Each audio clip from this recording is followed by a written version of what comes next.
तुरमा बिन उदी कहते हैं कि मैं रोज़े आशूरा उन लोगों में से था जो मजलूम करबला इमाम हुसैन अलैहिस्सलाम के साथ शहीद हुए। मैं इस कौम अशकिया से खूब लड़ा और मुझे इस कदर जख्म आए कि मैं नढाल होकर गिर पड़ा। वो बदबख्त ये समझे कि मैं कत्ल हो गया, लेकिन मुझ में अभी जिंदगी के कुछ इम्कानात मौजूद थे। जब उमर इब्न साद तमाम शुहदा के सरों को लेकर कूफा जा चुका था तो उस वक्त मुझे बेहोशी से अफाका हुआ। मैं क्या देखता हूँ कि 20 के करीब सवार सहराए करबला में नमूदार हुए। मैं समझा कि उमर इब्न साद दोबारा किसी और जुल्म के लिए वापस आया है, लेकिन जब वो सवार मेरे करीब पहुंचे तो मैं हैरान रह गया कि इनके जिस्मों से ऐसी खुशबू आ रही थी कि कस्तूरी की खुशबू भी इनके सामने कुछ न थी। इनके चेहरे पर ऐसा नूर था कि 14वीं का चांद भी इनके सामने शर्मा जाता। मैंने देखा कि इनमें से एक बुजुर्ग जो इन सब से ज्यादा बाअज़मत थे आगे बढ़े और इमाम हुसैन अलैहिस्सलाम की पामाल शुदा लाश को अपने सीने से लगाकर खूब रोए, फिर कूफा की तरफ इशारा किया।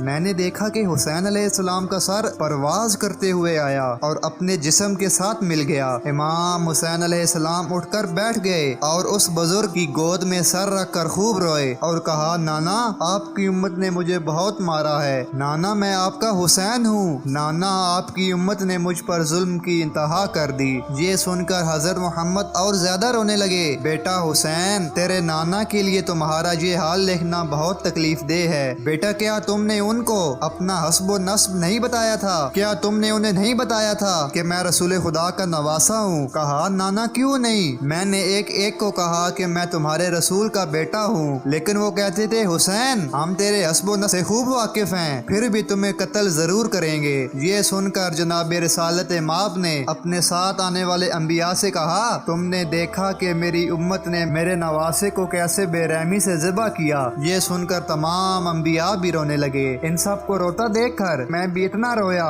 कि मुझे दोबारा गश आ गया। फिर जब मुझे गश से अफाका हुआ तो इन बुजुर्गों में से वहाँ कोई मौजूद नहीं था और मजलूम करबला की लाश वैसे ही पड़ी थी। बहरल अनवार में कबीला असद के एक शख्स से रवायत है, वो कहता है कि मैं नहर फुरात के किनारे खेती बाड़ी करता था। जब उमर इब्न साद कूफा को रवाना हो चुका तो मैं वहाँ आया। शुहदाए करबला के बेकफन लाशों को देखा। मैंने अजीबो गरीब वाकयात देखे कि इन सब का बयान करना नामुमकिन है। वो कहता है कि जब मैं इन लाशों के करीब आया तो खुशबू से मेरा दिमाग मुअत्तर हो गया। आसमान से कई सितारे वहाँ पर आते और कई वहाँ से आसमान की तरफ जाते। मैं रोजाना देखता कि गरूब आफ्ताब के वक्त एक शेर किबला की तरफ से वहाँ पर आता और सुबह के वक्त वो दोबारा किबला की तरफ चला जाता। जब कई रोज गुजर गए और शेर इसी मामूल से आता जाता रहा तो मैंने अपने दिल में ख्याल किया कि मैंने तो ये सुना था कि ये कोई बागी हैं जिन्होंने यजीद के खिलाफ फरूज किया था और यजीद की फौज ने सबको कत्ल कर दिया और इनकी लाशों को बेगौरो कफन छोड़कर चले गए। अगर इनका ये कहना सच था और ये सब बेदीन और बागी थे तो इनकी लाशों से ऐसी खुशबू क्यों आती है? ये शेर इनका गोश्त खाता है या नहीं? आज रात मैं यही ठहरूंगा और सारा माजरा अपनी आंखों से देखूंगा। बस मैं रात को वहीं ठहर गया। थोड़ी ही देर बाद वो शेर मुझे आता हुआ दिखाई दिया।